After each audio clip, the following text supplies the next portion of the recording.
Thank you very much.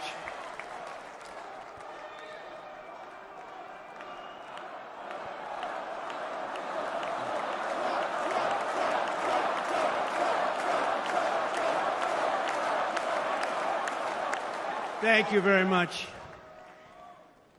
And we will do it right. We're going to do it right. Let me begin this evening by expressing my gratitude to the American people for your outpouring of love and support following the assassination attempt at my rally on Saturday.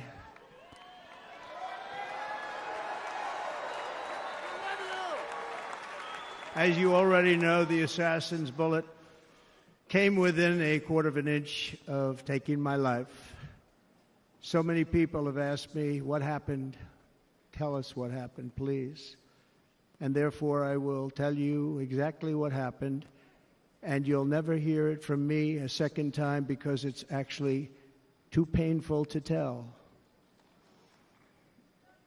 It was a warm, beautiful day in the early evening in Butler Township in the great Commonwealth of Pennsylvania. Music was loudly playing, and the campaign was doing really well. I went to the stage, and the crowd was cheering wildly. Everybody was happy. I began speaking very strongly, powerfully, and happily,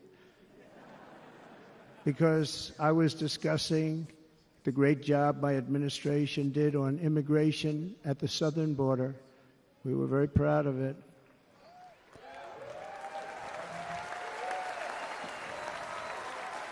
Behind me and to the right was a large screen that was displaying a chart of border crossings under my leadership. The numbers were absolutely amazing. In order to see the chart, I started to, like this, turn to my right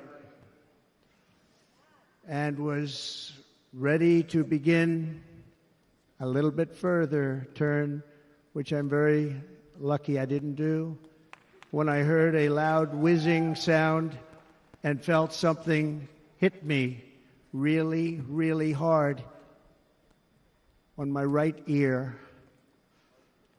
I said to myself, wow, what was that? It can only be a bullet. And moved my right hand to my ear, brought it down. My hand was covered with blood, just absolutely blood all over the place. I immediately knew it was very serious, that we were under attack, and in one movement proceeded to drop to the ground. Bullets were continuing to fly as very brave Secret Service agents rushed to the stage, and they really did. They rushed to the stage.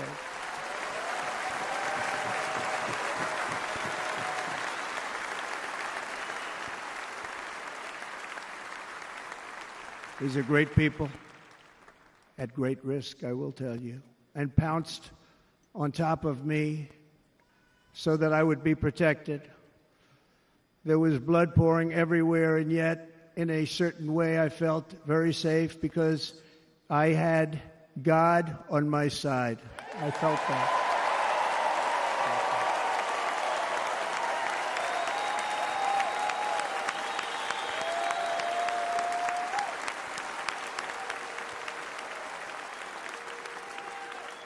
The amazing thing is that prior to the shot, if I had not moved my head at that very last instant, the assassin's bullet would have perfectly hit its mark, and I would not be here tonight. We would not be together. The most incredible aspect of what took place on that terrible evening in the fading sun was actually seen later. In almost all cases, as you probably know, and when even a single bullet is fired, just a single bullet, and we had many bullets that were being fired, crowds run for the exits or stampede, but not in this case. It's very unusual.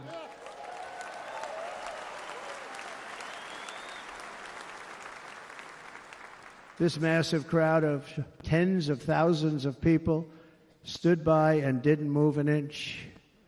In fact, many of them bravely but automatically stood up looking for where the sniper would be. They knew immediately it was a sniper. And then began pointing at him. You can see that if you look at the group behind me. That was just a small group compared to what was in front. Nobody ran, and by not stampeding, many lives were saved. But that isn't the reason that they didn't move. The reason is that they knew I was in very serious trouble. They saw it. They saw me go down. They saw the blood and thought, actually most did, that I was dead. They knew it was a shot to the head. They saw the blood. And there's an interesting statistic. The ears are the bloodiest part. If something happens with the ears, they bleed more than any other part of the body. For whatever reason, the doctors told me that. And I said, why is there so much blood? He said, it's the ears. They bleed more. So we learned something, but they just, this beautiful crowd, they didn't want to leave me. They knew I was in trouble. They didn't want to leave me. And you can see that love written all over their faces. Incredible people. They're incredible people. Bullets were flying over us, yet I felt serene. But now the Secret Service agents were putting themselves in peril. They were in very dangerous territory. Bullets were flying right over them, missing them by a very small amount of inches. And then it all stopped. Our Secret Service sniper, from a much greater distance and with only one bullet used, took the assassin's life, took him out.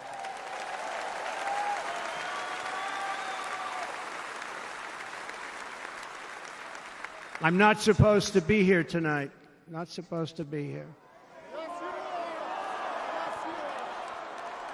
Yeah.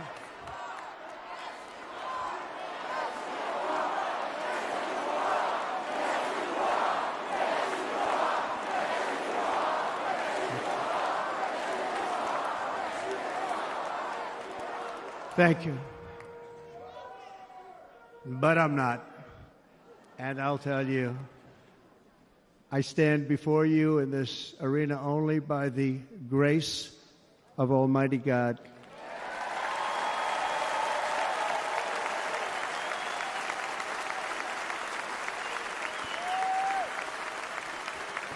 In watching the reports over the last few days, many people say it was a providential moment. Probably was. When I rose, surrounded by Secret Service, the crowd was confused because they thought I was dead, and there was great, great sorrow. I could see that on their faces as I looked out. They didn't know I was looking out. They thought it was over. But I could see it, and I wanted to do something to let them know I was okay. I raised my right arm, looked at the thousands and thousands of people that were breathlessly waiting, and started shouting, "Fight, fight, fight."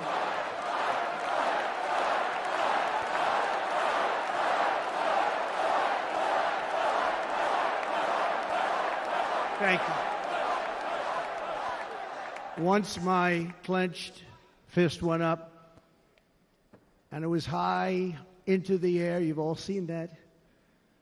The crowd realized I was okay and roared with pride for our country like no crowd I have ever heard before. Never heard anything like it. For the rest of my life, I will be grateful for the love shown by that giant audience of patriots that stood bravely on that fateful evening in Pennsylvania. Tragically, the shooter claimed the life of one of our fellow Americans, Corey. comparator, unbelievable person, everybody tells me. Unbelievable. And seriously wounded. 2 other great warriors, spoke to them today. David Dutch and James Copenhaver. 2 great people. I also spoke to all 3 families of these tremendous people. Our love and prayers are with them and always will be. We're never going to forget them. They came for a great rally. They were serious Trumpsters, I want to tell you. They were serious Trumpsters and still are. But Corey, unfortunately, we have to use the past tense. He was incredible. He was a highly respected former fire chief, respected by everybody. Was accompanied by his wife, Helen, incredible woman. I spoke to her today, devastated, and 2 precious daughters. He lost his life selflessly acting as a human shield to protect them from flying bullets. He went right over the top of them and was hit. What a fine man he was.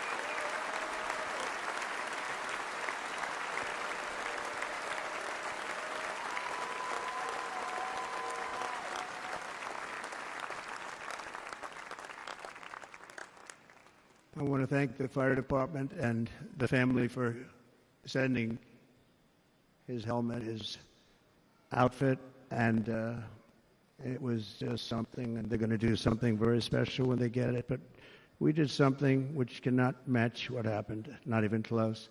But I am very proud to say that over the past few days, we've raised $6.3 million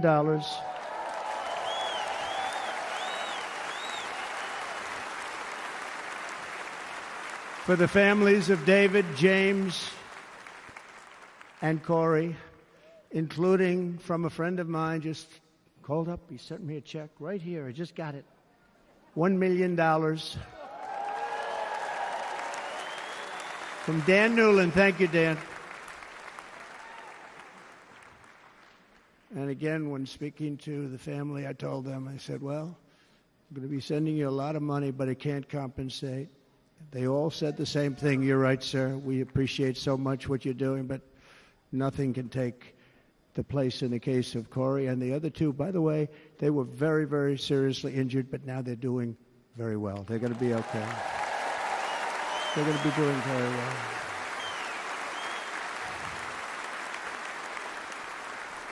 They're warriors. So now I ask that we observe a moment of silence in honor of our friend Corey.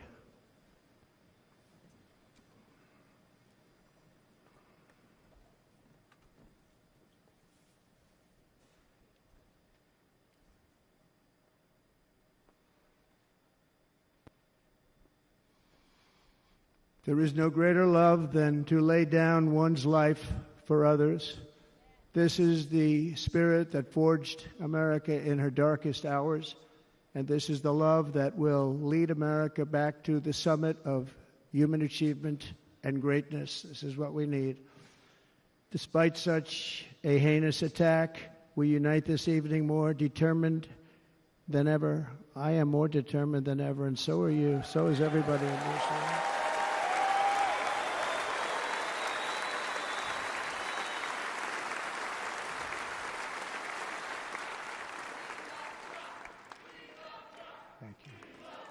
Thank you very much.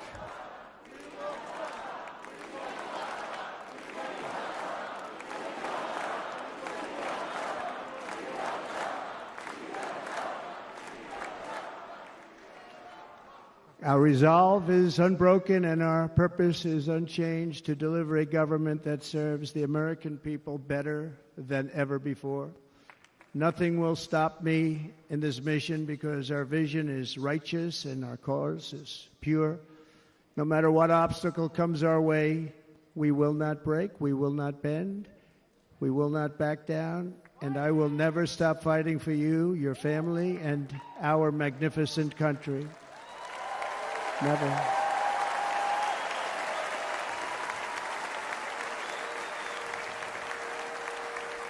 And everything I have to give with all of the energy and fight in my heart and soul, I pledge to our nation tonight. Thank you very much. I pledge that to our nation. We're going to turn our nation around, and we're going to do it very quickly. Thank you.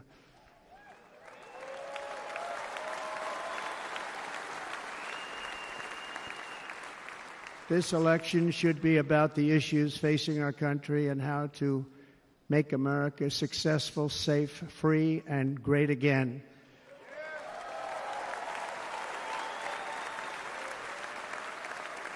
In an age when our politics too often divide us, now is the time to remember that we are all fellow citizens. We are one nation under God, indivisible, with liberty and justice for all.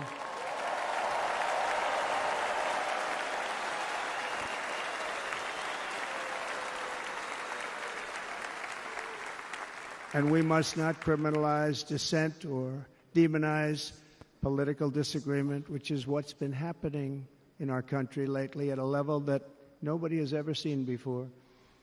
In that spirit, the Democrat Party should immediately stop weaponizing the justice system and labeling their political opponent as an enemy of democracy.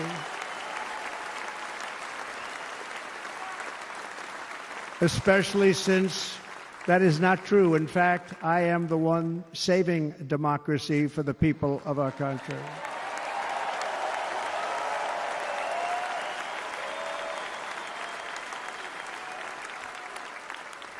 And very big news, as you probably just read, on Monday a major ruling was handed down from a highly respected federal judge in Florida, Eileen Cannon, finding that the prosecutor and the fake documents case against me were totally unconstitutional, and the entire case was thrown out of court.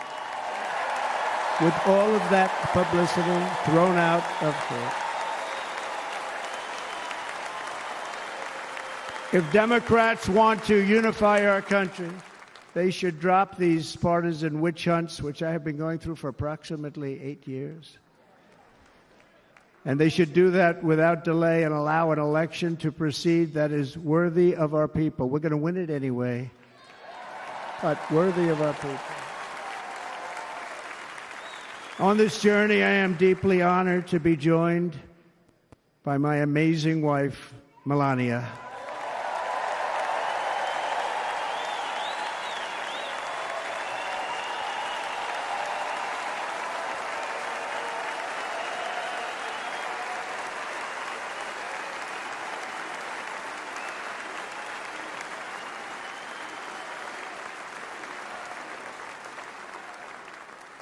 And Melania, thank you very much. You also did something really beautiful, a letter to America calling for national unity, and it really took the Republican Party by surprise. I will tell you, it was beautiful.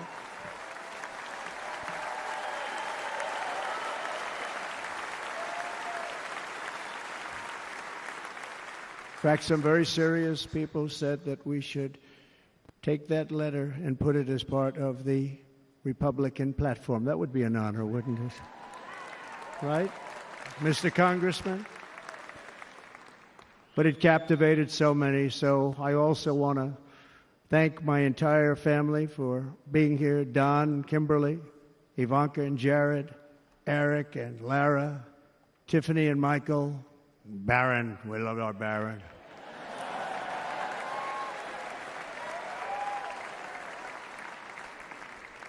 And, of course, my 10 wonderful grandchildren. You saw a few of them up there on my lap before.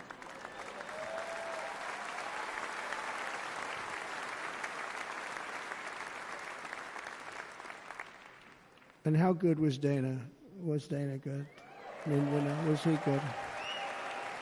He was on probably the only vacation he's had in about, maybe ever, because he works, but about 10 years with his wife, very far away. I won't tell you where, but very, very far away, beautiful place.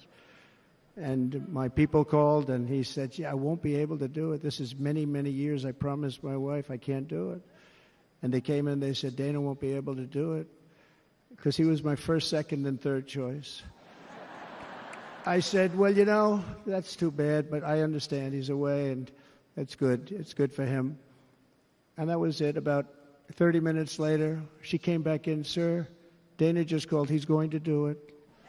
And his wife, she said, you can't turn him down. You just can't do it. You have to go. That's a good wife.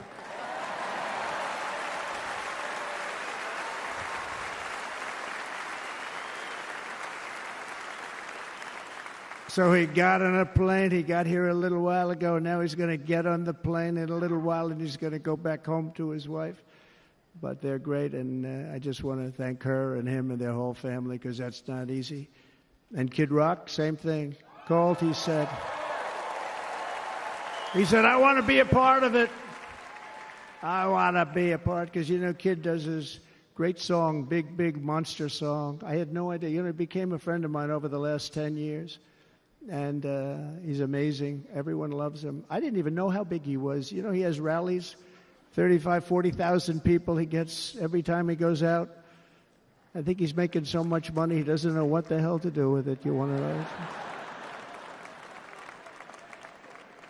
And then we have my other friend, and I've known him so long, and we took that song, and it was a big success, but we made that.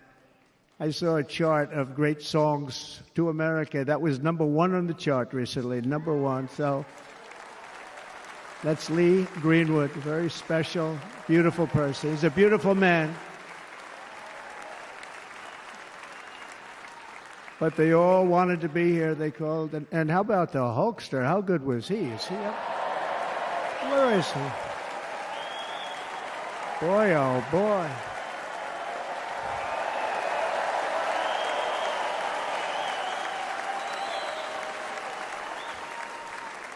They may call that entertainment. I know about entertainment, but when he used to lift a 350-pound man over his shoulders and then bench press him 2 rows into the audience, I say, maybe entertainment, but he is one strong son of a gun. I will tell you, I watched it many times.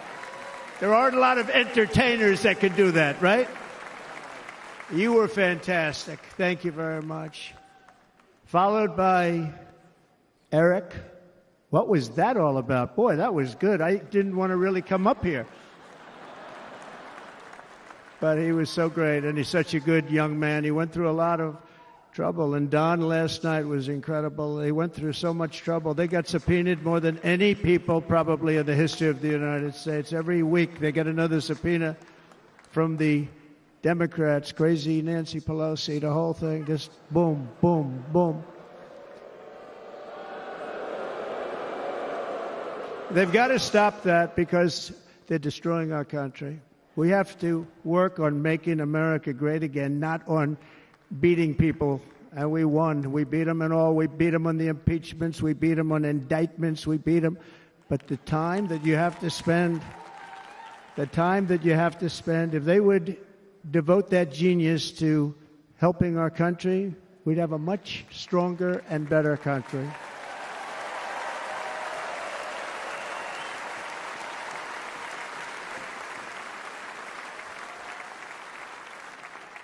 And Jason, the biggest star in country music. Jason, thank you for being here.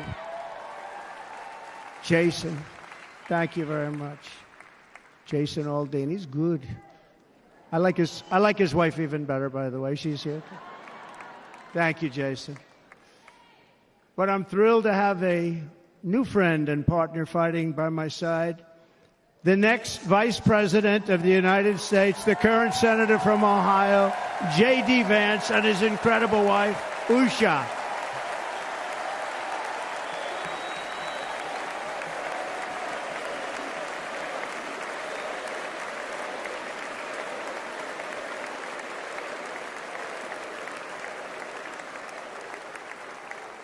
He's going to be a great vice president. He's going to be great. He'll be with this country and with this movement, greatest movement in the history of our country, Make America Great Again. When they criticize it, they say, we're going to try and stop MAGA. I said, MAGA is Make America Great Again. What are you going to stop? There's nothing to stop. Then they say, oh, that's right. It's very tough to fight it. And all of the people that did try and fight it have failed. But he's going to be with us for a long time, and it was an honor to select him. Great, great student at Yale. His wife was a great student at Yale. They met at Yale. These are two smart people. So, J.D., you're going to be doing this for a long time. Enjoy the ride.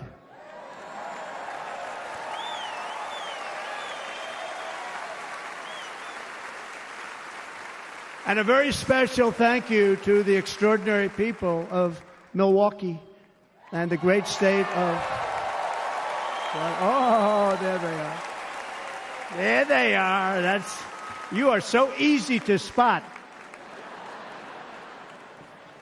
And Green Bay's going to have a good team this year, right? They're going to have a good team. They're going to have a good team.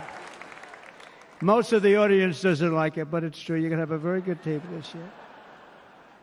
And by the way, Wisconsin, we are spending over $250 million here creating jobs and other economic development all over the place. So I hope you will remember this in November and give us your vote. I am trying to buy your vote. I'll be honest about that.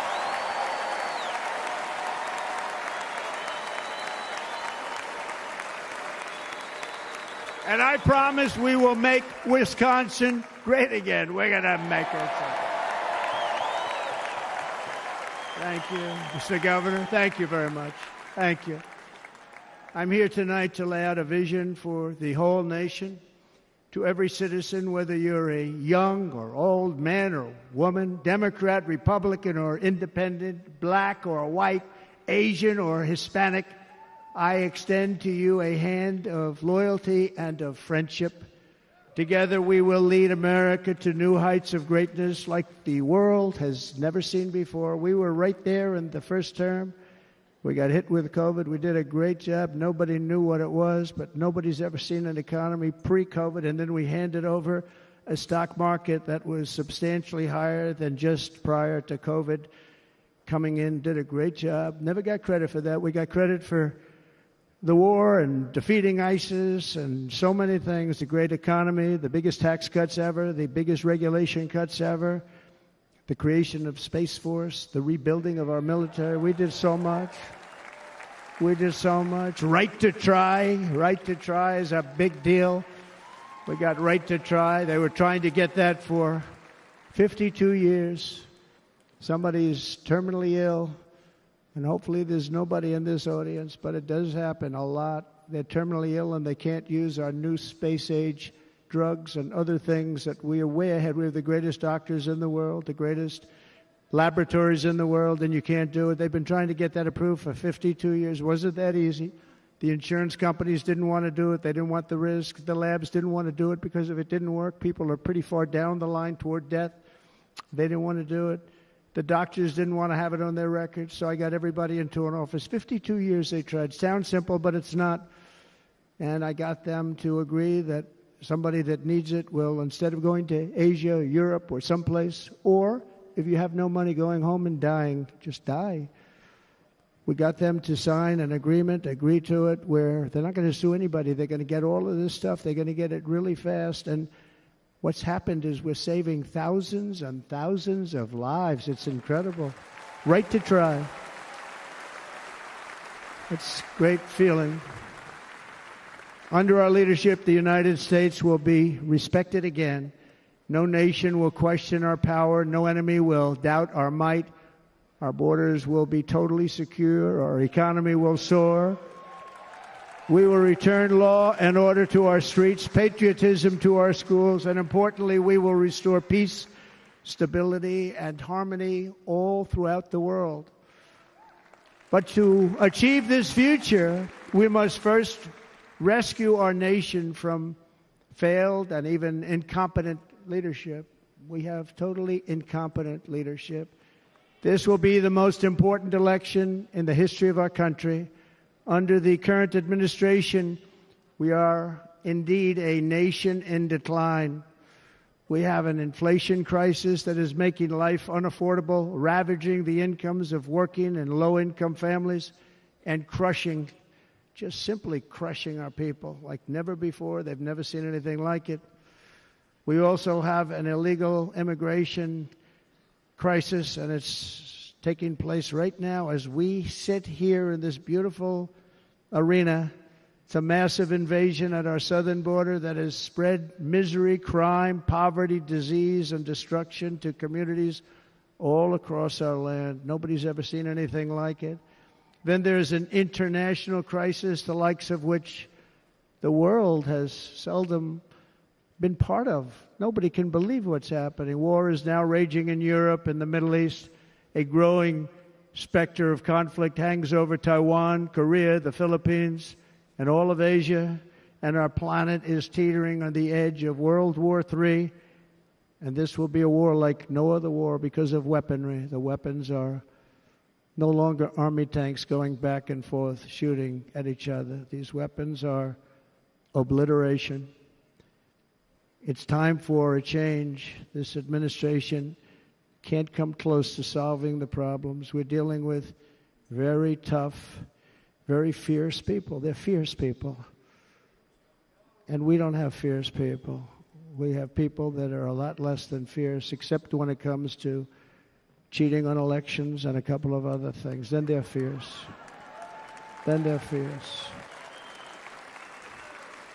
So tonight, I make this pledge to the great people of America.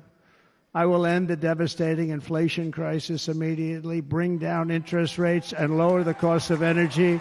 We will drill, baby, drill.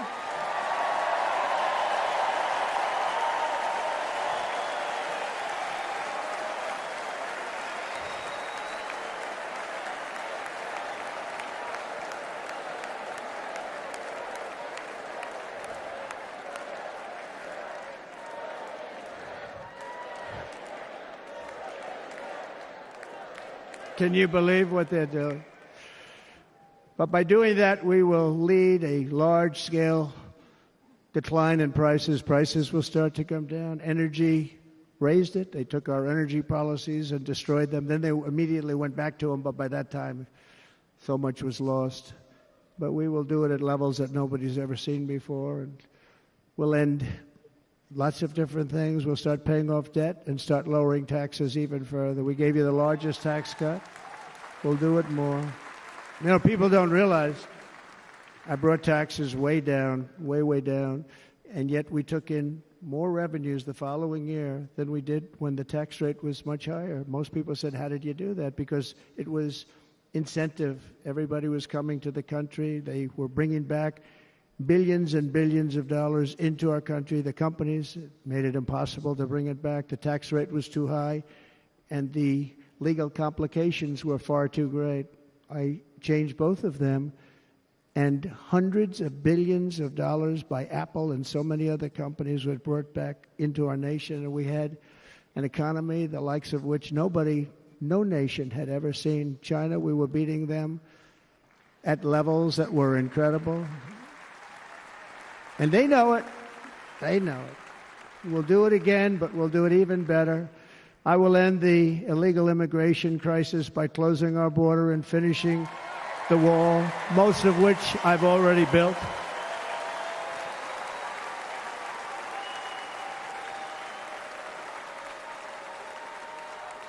On the wall, we were dealing with a very difficult Congress. And I said, oh, that's okay. We won't go to Congress. I call it an invasion. We gave our military almost $800 billion. I said, I'm going to take a little of that money because this is an invasion. And we built, most of the wall is already built. And we built it through using the funds because what's better than that? We have to stop the invasion into our country that's killing hundreds of thousands of people a year. We're not going to let that happen. I will end every single international crisis that the current administration has created, including the horrible war with Russia and Ukraine, which would have never happened if I was president, and the war caused by the attack on Israel, which would have never happened if I was president. Iran was broke. Iran had no money. Now Iran has $250 billion. They made it all over the last 2.5 years. They were broke. I watched the other day on a show called Deface the Nation. Has anyone seen it? And they had a congressman who was a Democrat say, well, whether you like him or not, Iran was broke dealing with Trump. I told China and other countries, if you buy from Iran, we will not let you do any business in this country, and we will put tariffs on every product you do send in of 100% or more. And they said to me, well, I think that's about it. They weren't going to buy any oil. And they were ready to make a deal. Iran was going to make a deal with us. And then we had that horrible, horrible result that we'll never let happen again. The election result, we're never going to let that happen again. They used COVID to cheat. We're never going to let it happen again. And they took off all the sanctions, and they did everything possible for Iran.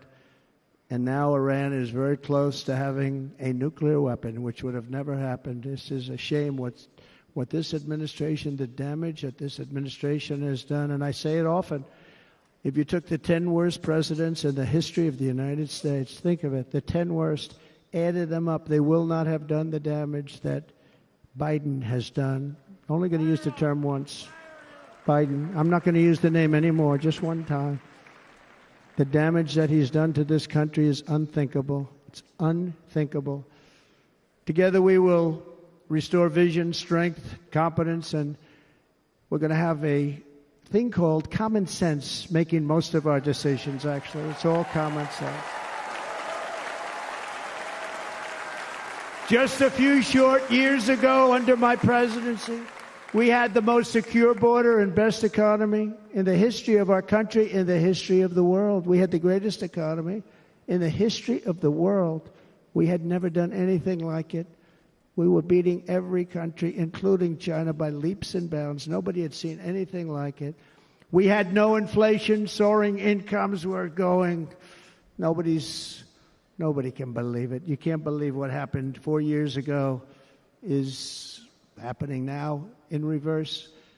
And the world was at peace. Inflation has been a killer for our country. No matter what you make it, it doesn't matter because inflation is eating you alive. People that were putting away money, they were making great wages, the highest they've ever made, but they were putting away a lot of money. Now they are just being destroyed. They're not putting away anything. They're barely living. They're going into savings accounts.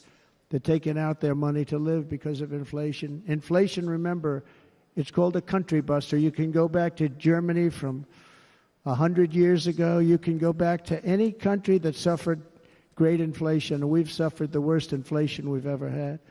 But go back and see what's happened to those countries. We've had the worst inflation we've ever had under this person. But in less than 4 years, our opponents have turned incredible success into unparalleled tragedy and failure. It's been a tremendous failure. Today, our cities are flooded with illegal aliens. Americans are being squeezed out of the labor force and their jobs are taken. And by the way, you know who's taking the jobs that are created? 107% of those jobs are taken by illegal aliens. And you know who's being hurt the most by millions of people pouring into our country? The black population and the Hispanic population, because they're taking the jobs from our black population, our Hispanic population, and they're also taking them from unions. The unions are suffering because of it. Thank you. Thank you. I like you too. Thank you very much. Inflation has wiped out the life savings of our citizens and forced the middle class into a state of depression and despair. That's what it is. It's despair and depression. We cannot and will not let this continue. Less than 4 years ago, we were a great nation, and we will soon be a great nation again. We're going to be a great nation again.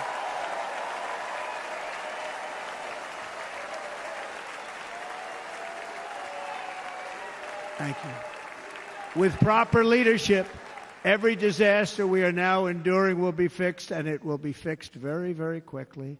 So tonight, whether you've supported me in the past or not, I hope you will support me in the future, because I will bring back the American dream. That's what we're going to do. You don't even hear about the American dream anymore.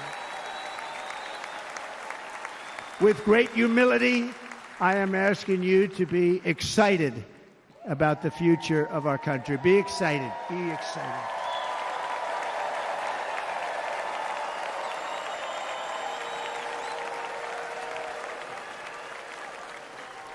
And by the way, the news reports, look at all of those big networks. Look at them. They're all here.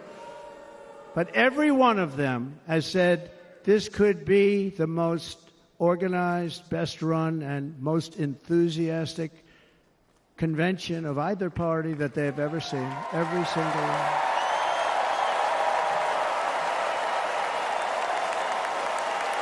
And it's true. It's true. And there's love in the room. There's great love in the room.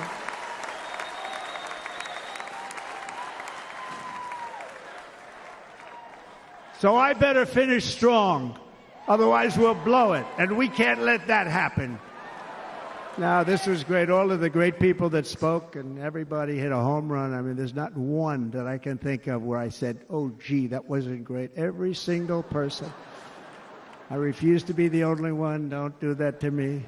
They're already getting ready. See, I gave them an idea. Now, this was a great convention. This was, I think we're actually going to go home and miss it. You know, usually with a first of all, look at these crowds. You'd never have this at a convention. Look at these crowds.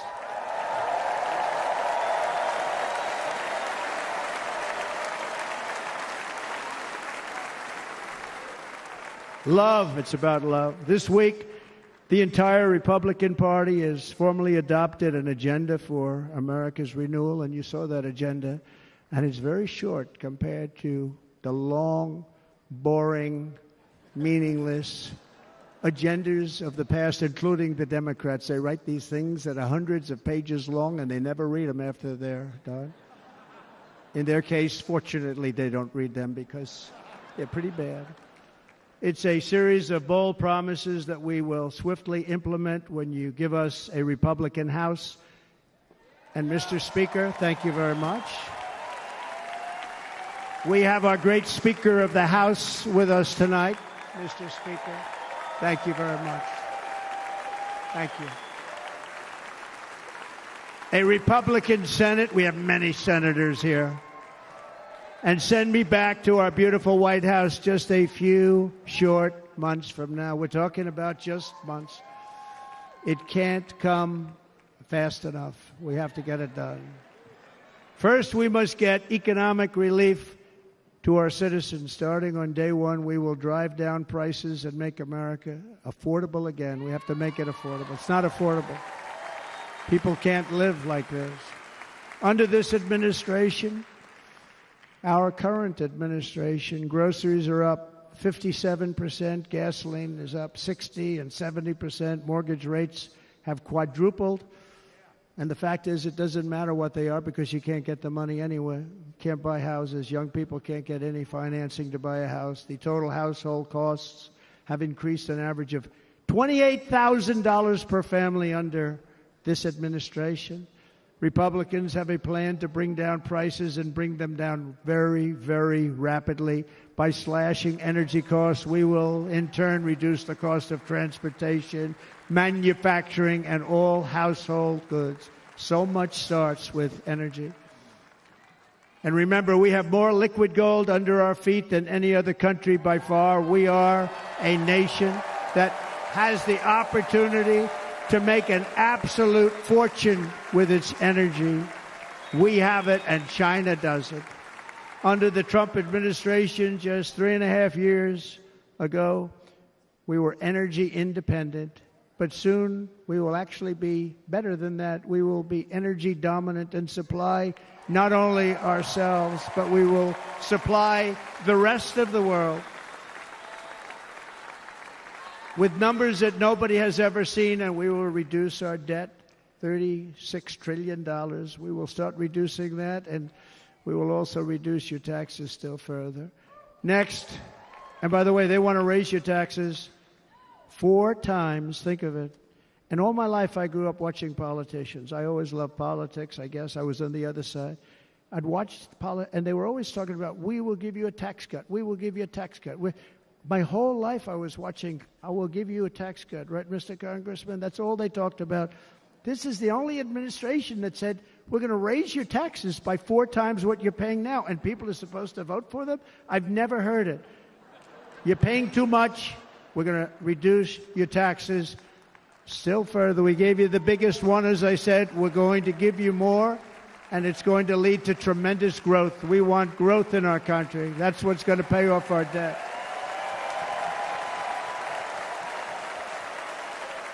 And next, we will end the ridiculous and actually incredible waste of taxpayer dollars that is fueling the inflation crisis. They spent trillions of dollars on things having to do with the Green New Scam. It's a scam. And that's caused tremendous inflationary pressures in addition to the cost of energy.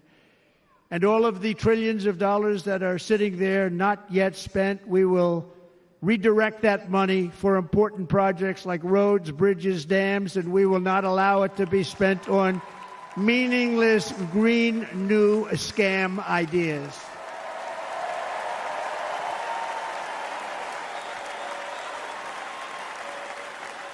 And I will end the electric vehicle mandate on day one.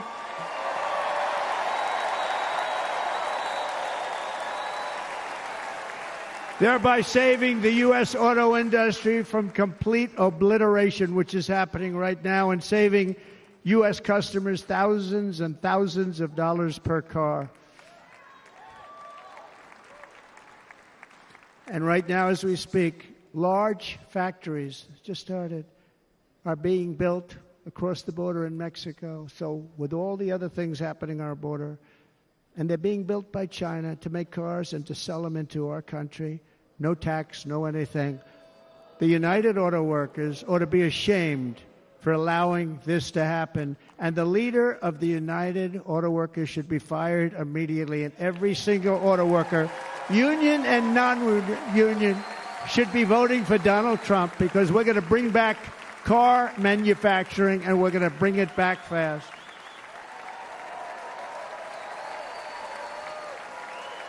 They're building some of the largest auto plants anywhere in the world. Think of it, in the world. We're going to bring it back. We're going to make them. We don't mind that happening, but those plants are going to be built in the United States, and our people are going to man those plants.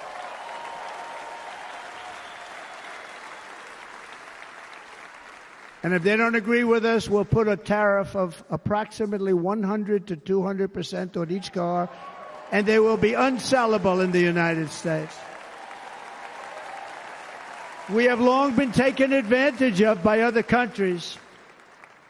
And think of it, oftentimes these other countries are considered so-called allies. They've taken advantage of us for years. We lose jobs, we lose revenue, and they gain everything and wipe out our businesses, wipe out our people. I stopped it for 4 years. I stopped it. And we're really ready to make changes like nobody had seen before. And remember, USMCA, I got rid of NAFTA, the worst trade deal ever made, and replaced it with USMCA, which is, they say, the best trade deal ever made. Actually, probably the best trade deal was the deal I made with China, where they buy $50 billion worth of our product. They were buying nothing. They buy $50 billion worth. They had to. But I don't even talk about it because of COVID. I don't even mention it, frankly, because of what happened with the China virus.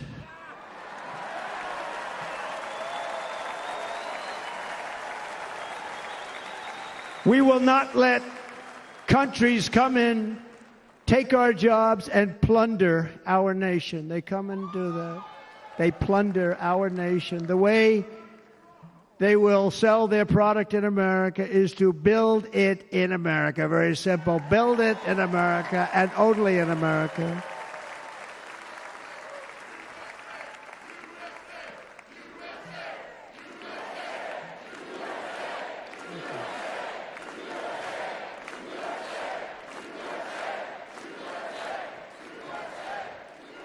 And this very simple formula, and Congress has to go along with us, and they will. This very simple formula will create massive numbers of jobs. We will take over the auto industry again, and many, many hundreds of thousands of jobs. We lost so many jobs over the years. If you go back 20, 25 years, they've stolen, going to China and Mexico, about 68% of our auto industry manufacturing jobs. We're going to get them all back. We're going to get them all back, every one of them. At the center of our plan for economic relief are massive tax cuts for workers that include something else that's turned out to be very popular, actually. Here it's very popular in this building and all those hotels that I saw that are so nice. I'm staying in a nice one. It's called no tax on tips. No tax on tips. No tax on tips.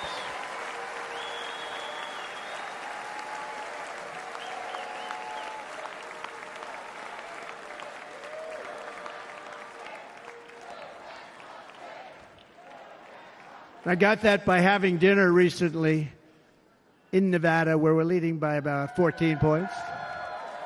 Hello. I'll see you there very soon, everybody. And we're having dinner at a beautiful restaurant in the Trump building on the Strip, and it's a great building, and the waitress comes over. How's everything going? A really nice person. How's everything? Oh, Sarah, it's so tough. The government's after me all the time on tips, tips, tips. I said, well, they give you cash. Would they be able to find him? She said, actually, and I didn't know this, she said, very little cash is given. It's all put right on the check. And they come in and they take so much of our money, it's just ridiculous, and they don't believe anything we say. And they've just hired, as you know, 88,000 agents to go after them even more. And I said, this shows the level of my, most people go out, they hire consultants, they pay them millions of dollars. But I said to her, let me just ask you a question. Would you be happy if you had no tax on tips? She said, what a great idea. I got my information from a very smart waitress. That's better than spending millions of dollars. And everybody loves it. Waitresses and caddies and drivers and everybody's a large group of people that are being really hurt badly. They make money, let them keep their money.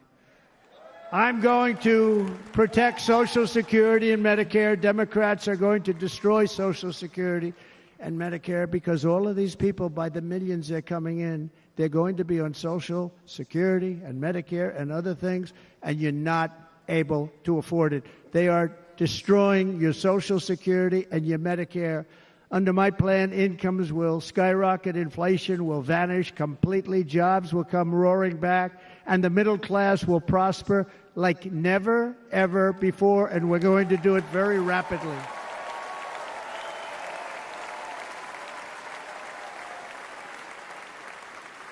But no hope or dream we have for America can succeed unless we stop the illegal immigrant invasion, the worst that's ever been seen anywhere in the world. There's never been an invasion like this anywhere. Third world countries would fight with sticks and stones not to let this happen. The invasion at our southern border, we will stop it, and we will stop it quickly. You heard Tom Homan yesterday. Tom Homan, put him in charge and just sit back and watch. Brandon Judd, the Border Patrol, he's incredible. These guys, they really, their job is a lot easier if they don't have to do anything, but they want to. They're patriots. Brandon Judd, Border Patrol, ICE. ICE goes out. You have to see what ICE does with MS-13. You have these are probably the worst gang, and ICE goes in there. And I know a lot of people in these rows here, and they're very tough people, but they don't want to do this job. They'll go into a pack of MS-13 killers. They're the worst, probably the worst gangs in the world. We have thousands of them. I moved thousands and thousands out in my 4 years. We moved them out, and it was a pleasure. But ICE would go right into a pack of these killers, and you see fists flying, you see everything flying, and then they take them. They put them in a paddy wagon. They take them back, and they get them out of our country. And the other countries weren't accepting them back, and I called up, and I said, tell them that we're not giving them economic aid anymore.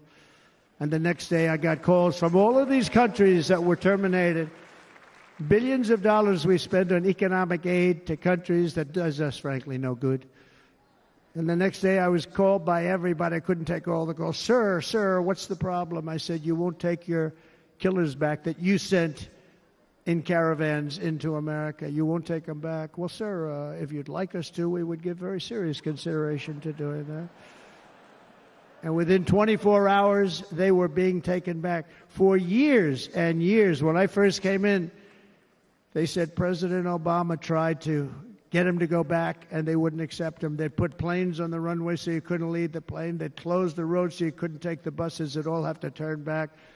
As soon as I said no more economic aid of any kind to any country that does that, they called back and they said, sir, it would be our great honor to take MS-13.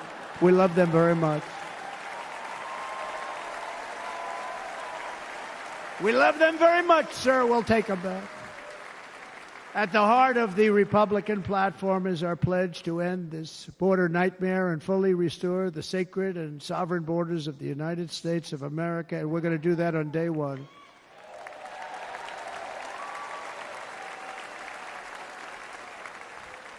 That means two things on day one, right?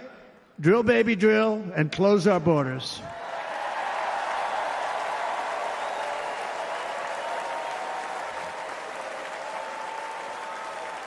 And by the way, and I think everybody as a Republican, as a patriot in this room, and most Democrats, we want people to come into our country, but they have to come into our country legally. Legally. Less than 4 years ago, I handed this administration the strongest border in American history. But you can see on the chart that saved my life, that was the chart that saved my life. I said, look it, I'm so proud of it. I think it's one of the greatest, it was done by the Border Patrol, one of the greatest charts I've ever seen. It showed everything just like that. You know the chart. Oh, there it is. That's pretty good. Wow. Last time I put up that chart, I never really got to look at it. But without that chart, I would not be here today.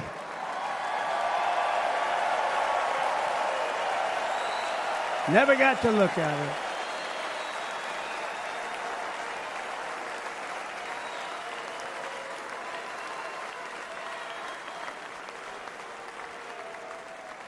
I said, you got to see this chart. I was so proud of it, and by the time I got to there, I never got to see it that day. But I'm seeing it now, and I was very proud. If you look at the arrow on the bottom, that's the lowest level, the one on the bottom, heavy red arrow. That's the lowest level of illegal immigrants ever to come into our country in recorded history, right there. Right there. And that was my last week in office. And then you see what happened after I left. Look at the rest. And if you go out a little bit further, it's getting to be a little bit old, but I love it anyway, right? But you can go much higher with those numbers. Look what happened right after that. The invasion began. We had the opposite. We stopped the invasion. But the invasion that we stopped was peanuts by comparison to what happened after I left. Look at what happened after I left. They took over our country. We ended all catch and release. We shut down asylum fraud. We stopped human trafficking and forged historic agreements to keep illegal aliens on foreign soil. We want them to stay on their soil. Under the Trump administration, if you came in illegally, you were apprehended immediately and you were deported. You went right back. The current administration terminated every single one of those great Trump policies that I put in place to seal the border. I wanted a sealed border. Again, come in, but come in legally. You know how unfair it is? So many people, hundreds of thousands of people, have been working for years to come into our country. And now they see these people pour into our country at levels that are unprecedented. It's so unfair. And we're not going to do it. We're not going to stand for it. They suspended wall construction, ended remain in Mexico. We had a policy, remain in Mexico. You think that was easy to get from the Mexican government? But I said, you must give it to us. If you don't give it to us, there will be repercussions. And they gave it to us. But not easy. Canceled our Safe Third agreements. demolished Title 42, implemented nationwide catch and release. That's catch and release, where we catch them and release them into our country. We catch them and release them into Mexico. There's a slight difference.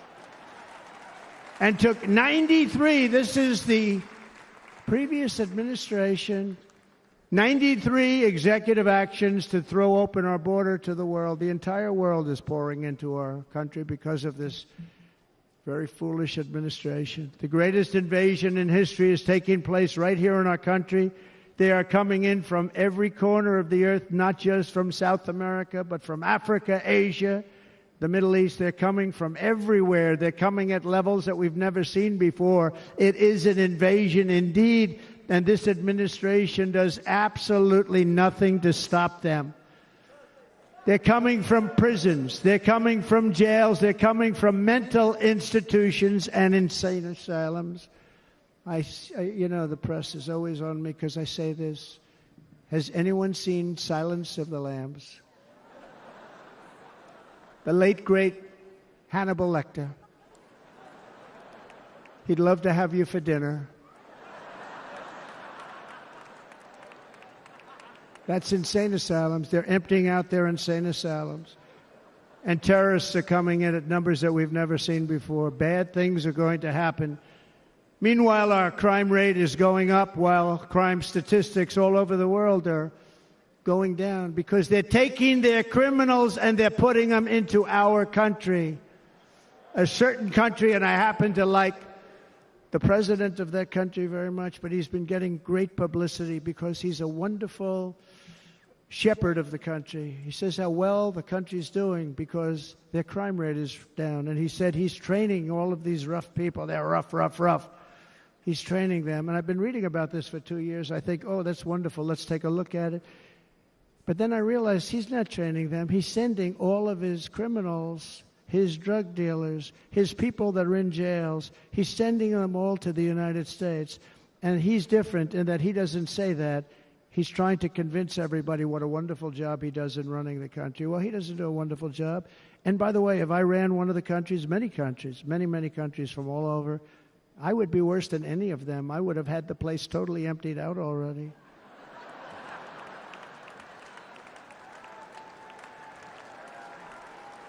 But we become a dumping ground for the rest of the world, which is laughing at us. They think we're stupid. And they can't believe that they're getting away with what they're getting away with, but they're not going to be getting away with it for long. That's what I can tell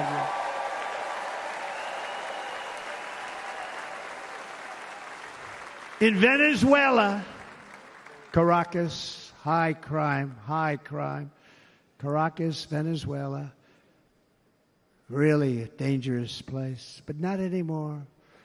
Because in Venezuela, crime is down 72%. In fact, if they would ever win this election, I hate to even say that, we will have our next Republican convention in Venezuela because it will be safe.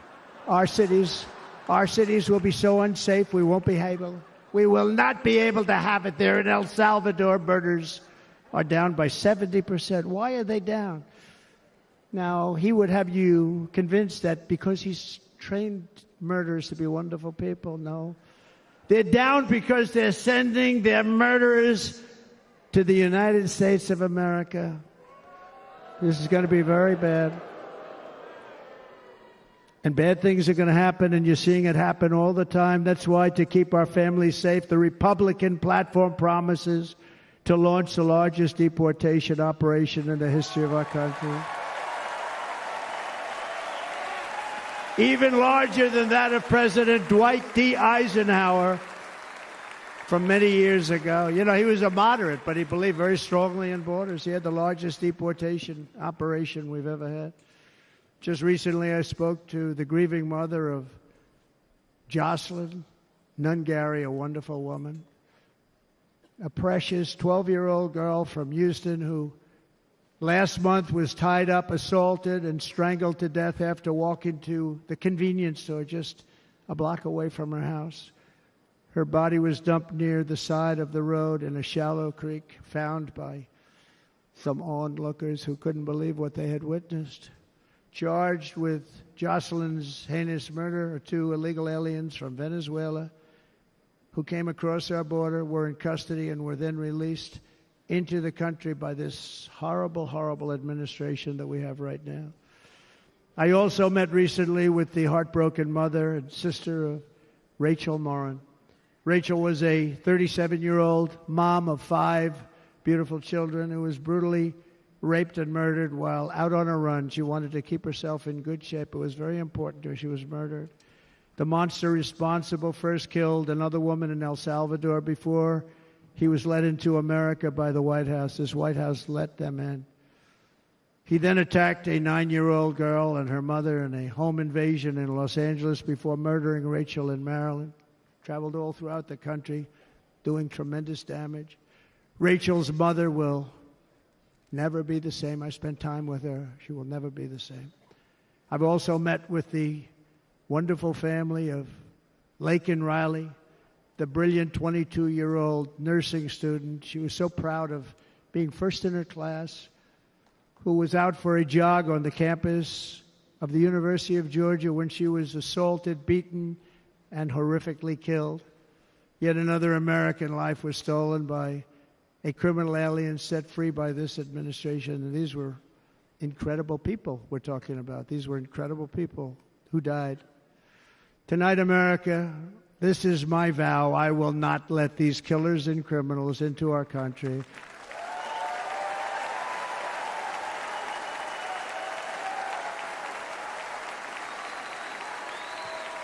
I will keep our sons and daughters safe. As we bring security to our streets, we will help bring stability to the world.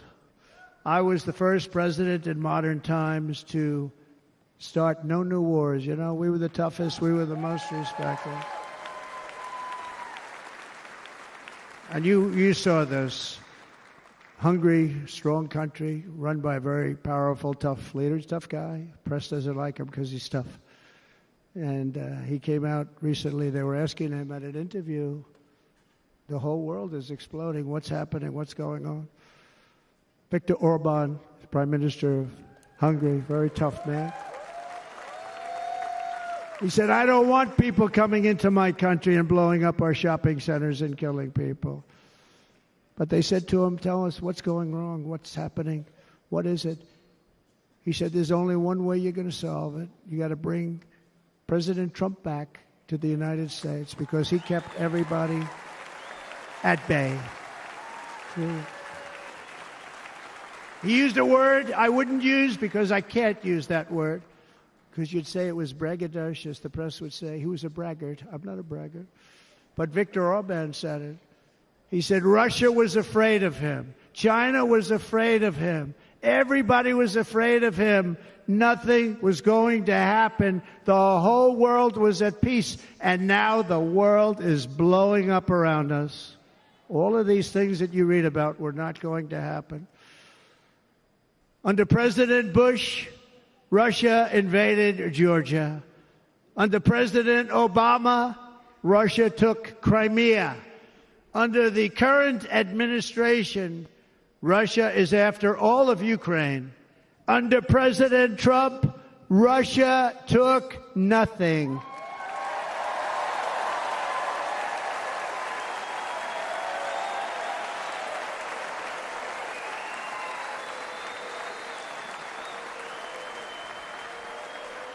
We defeated 100% of ISIS in Syria and Iraq, something that was said to take 5 years, sir. It'll take 5 years, sir. We did it in a matter of a couple of months. We have a great military. Our military is not woke. It's just some of the fools on top that are woke.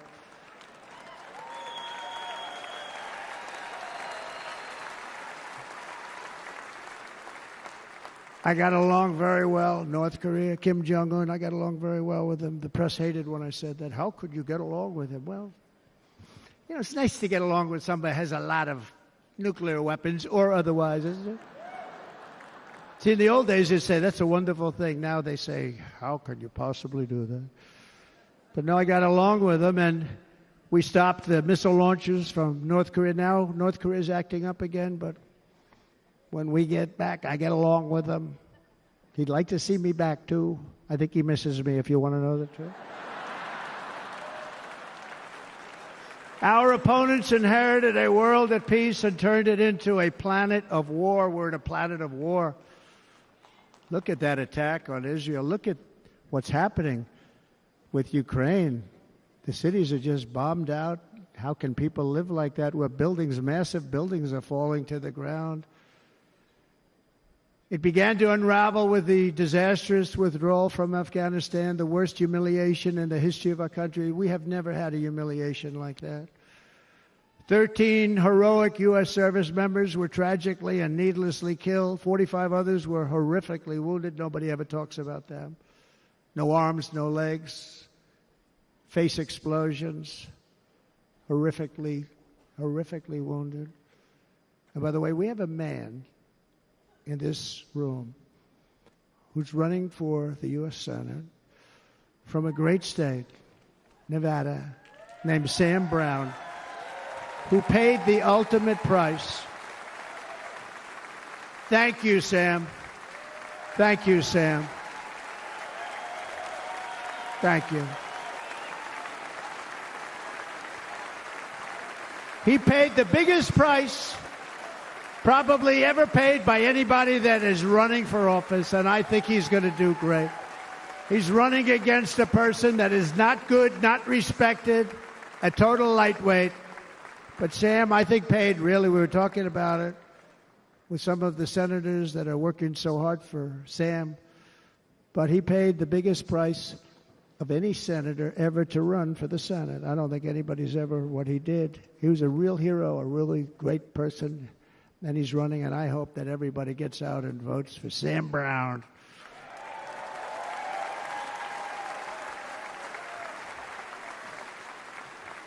And we also left behind $85 billion worth of military equipment, along with many American citizens were left behind.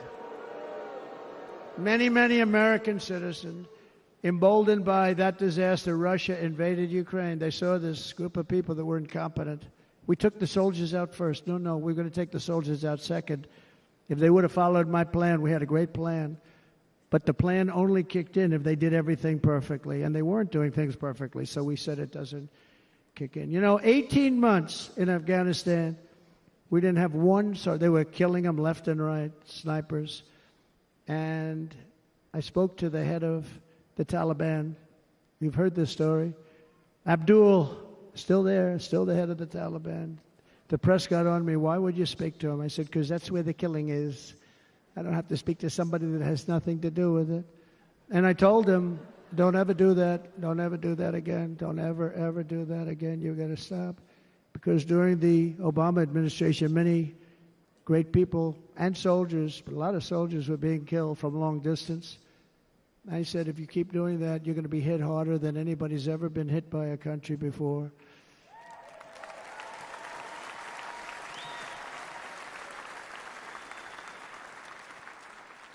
And he said, I understand, Your Excellency. He called me Your Excellency. I wonder if he calls the other guy Your Excellency. I doubt it. The other guy gave him everything. I mean, what kind of a deal was that? He walked out, gave him everything. Do you know that right now Afghanistan is one of the largest sellers of weapons in the world? They're selling the brand new, beautiful weapons that we gave them. But think of it. He actually said to me, but why do you show me a picture of my home? I said, you'll have to ask your people or one of your wives. But he could figure it out. And for 18 months, we had not one attack on an American soldier by the Taliban. 18 months.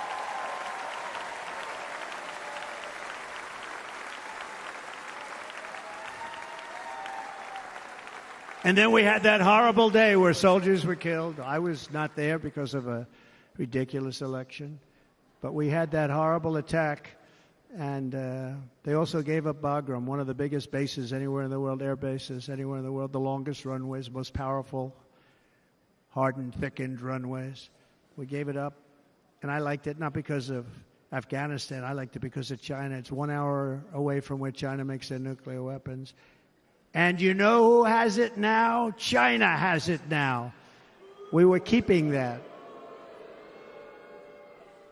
And now China is likewise circling Taiwan, and Russian warships and nuclear submarines are operating 60 miles off the coast in Cuba. Do you know that? No, the press refuses to write about it.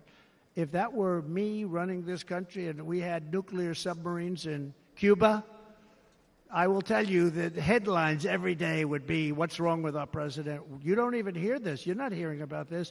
Russia has nuclear submarines and warships 60 miles away, Mr. Congressman, from Miami, by the way, happens to be here. Correct? In Cuba. And that would not be stood for if it were somebody else. They don't want to mention it, but now maybe they will. And the entire world, I tell you this, we want our hostages back, and they better be back before I assume office, or you will be paying a very big price.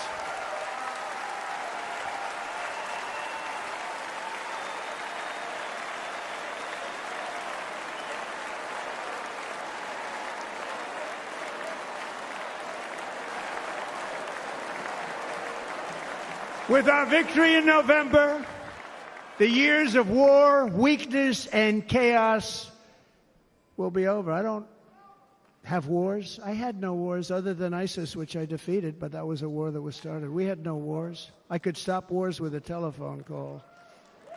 I could stop wars with just a telephone call. If properly stated, it would never start. We will replenish our military and build an Iron Dome missile defense system to ensure that no enemy can strike our homeland. And this great Iron Dome will be built entirely in the USA. We're going to build it in the USA. And Wisconsin, just like I gave you that massive ship contract, and you're doing a very nice job, Governor, right? Thank you, Governor. And they're doing a great job. In fact, I had a little design change, and we gave them a tremendous for essentially what we used to call destroyers. These are now the most beautiful. They look like yachts. I said, we have to take the bow, and we have to make it a little nicer and a little point at the top instead of a flat nose. And the people at the shipyard said, this guy sort of knows what he's doing. We have most beautiful ships, right, Governor? And everybody's sitting over there. And it was a big contract that everybody wanted. I gave it to Wisconsin, but we're going to have a lot of that built right here in the state of Wisconsin and all other states. Israel has an Iron Dome. They have a missile defense system. 342 missiles were shot into Israel, and only one got through a little bit. It was badly wounded. It fell to the ground, but most of them are. And Ronald Reagan wanted this many years ago, but we really didn't have the technology many years ago. Remember, they called it Starship, spaceship, anything to mock him. But he was a very good president, very, very good. But now we have unbelievable technology. And why should other countries have this and we don't? No, we're going to build an Iron Dome over our country, and we're going to be sure that nothing can come and harm our people. And again, from an economic development standpoint, we're going to make it all right here. No more sending it out to other countries in order to help. It's America first. America first. We will unleash the power of American innovation. And as we do, we will soon be on the verge of finding the cures to cancer, Alzheimer's disease, and many other diseases. We're going to get to the bottom of it. You remember this gentleman that I don't want to mention other than one time I had to, because when you say the 10 worst, I had to do it. I didn't want anybody to be confused. But this man said, we're going to find a cure to cancer. Nothing happened. We're going to get to the cure for cancer and Alzheimer's and so many other things. We're so close to doing something great. But we need a leader that will let it be done. We will not have men playing in women's sports. That will end immediately.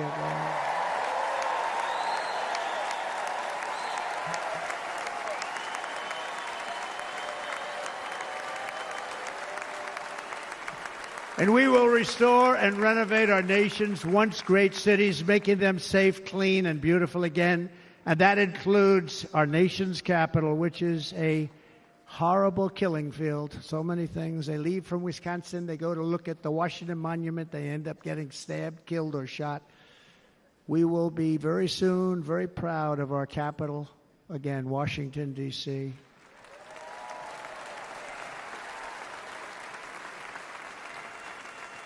America is on the cusp of a new golden age, but we will have the courage to seize it. We're going to take it. We're going to make it a current. We're going to bring this into a golden age like never seen before. Remember this, China wants to do it. Japan wants to do it. All of these countries want to do it. We have to produce massive amounts of energy if we're going to produce the new.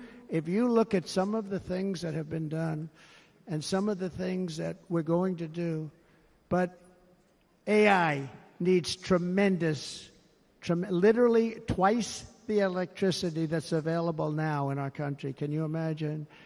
But instead, we're spending places where they recharge electric cars. They built 8 chargers at a certain location toward the Midwest.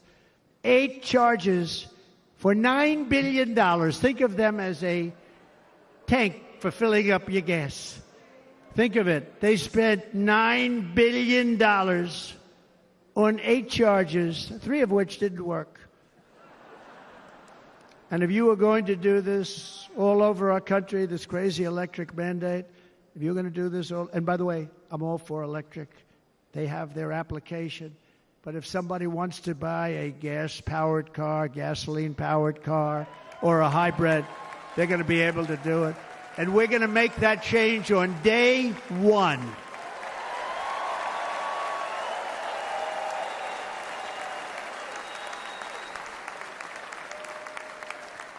So to conclude, just a few short days ago, my journey with you nearly ended. We know that. And yet, here we are tonight, all gathered together, talking about the future, promise, and a total renewal of a thing we love very much. It's called America. We live in a world of miracles. None of us knows God's plan or where life's adventure will take us. I want to thank Franklin Graham for being here tonight. He's an outstanding man. He wrote me a note recently. I have a lot of respect for him. Sir, I love your storytelling. I think it's great in front of these big rallies. But, sir, please do me one favor. It won't make any difference. Please don't use any foul language. I was a little embarrassed. He said, it won't make any difference. Actually, it does. The story's not quite as good, but I've been very good. The story is not quite as good, to be honest. I've got to have a little talk with Franklin, but he was great. He's a great gentleman. His father was so incredible, Billy Graham. My father used to love taking me to see Billy Graham. My father would take me to see Billy Graham at Yankee Stadium. He had the biggest rallies you've ever seen. He was a good rally guy, too. But he'd get up, and he was a fantastic guy. My father loved Billy Graham. But I love Franklin Graham. I think Franklin's been fantastic, and I'm working so hard to adhere to his note to me. I'm working hard on it, Franklin. But if the events of last Saturday make anything clear, it is that every single moment we have on earth is a gift from God.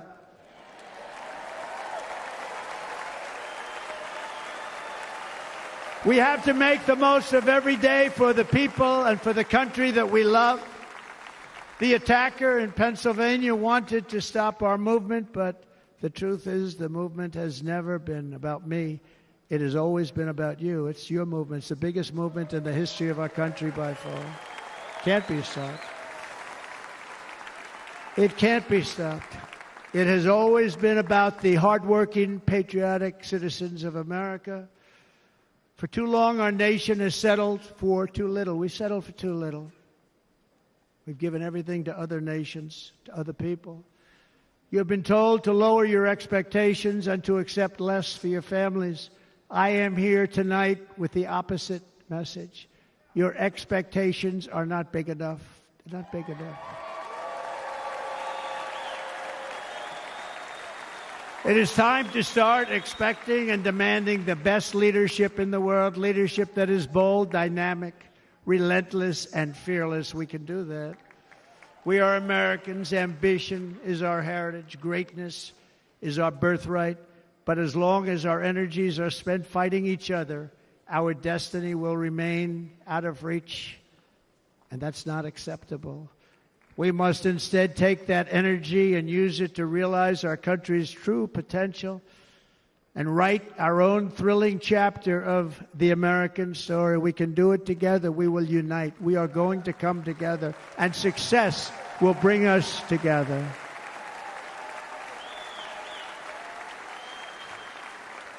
It is a story of love, sacrifice, and so many other things. And remember the word, devotion. It's unmatched devotion.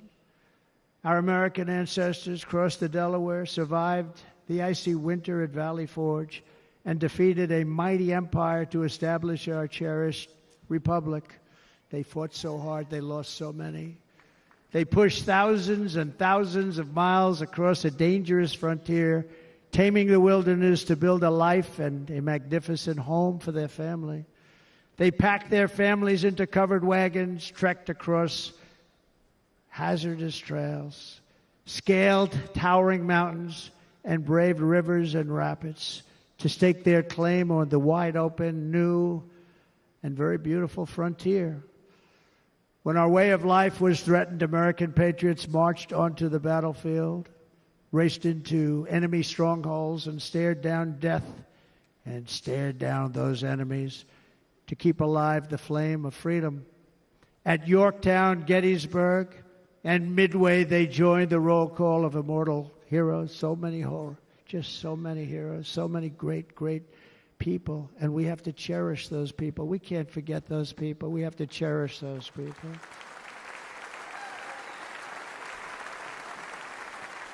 And building monuments to those great people is a good thing, not a bad thing. They saved our country.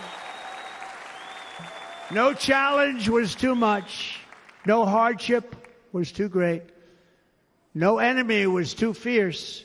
Together, these patriots soldiered on and endured, and they prevailed because they had faith in each other, faith in their country, and above all, they had faith in their God.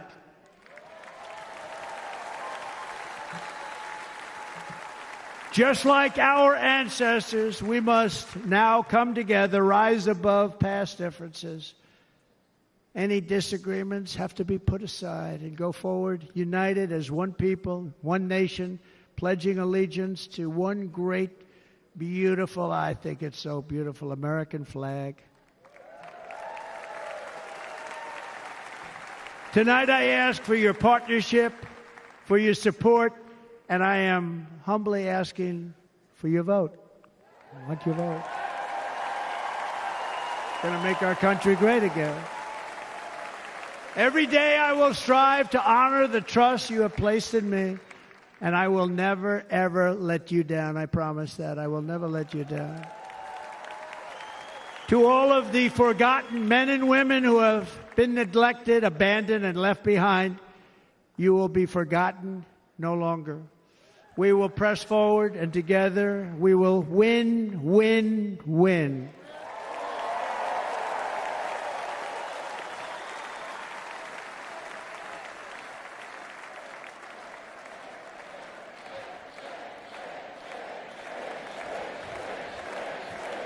Win, win, win, win, win, win.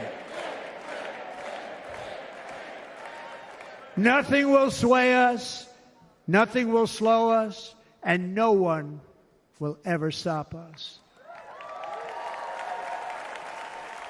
No matter what dangers come our way, no matter what obstacles lie in our path, we will keep striving toward our shared and glorious destiny, and we will not fail. We will not fail.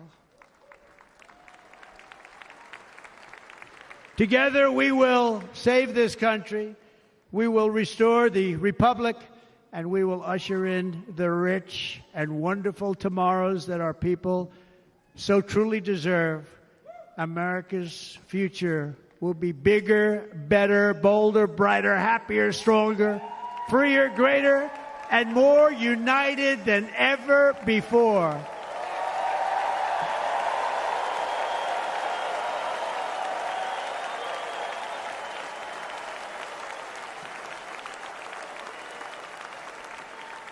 And quite simply put, we will very quickly make America great again. Thank you very much. Thank you very much, Wisconsin. God bless you. God bless you, Wisconsin, and God bless the United States of America, our great country. Thank you very much, everybody. Thank you.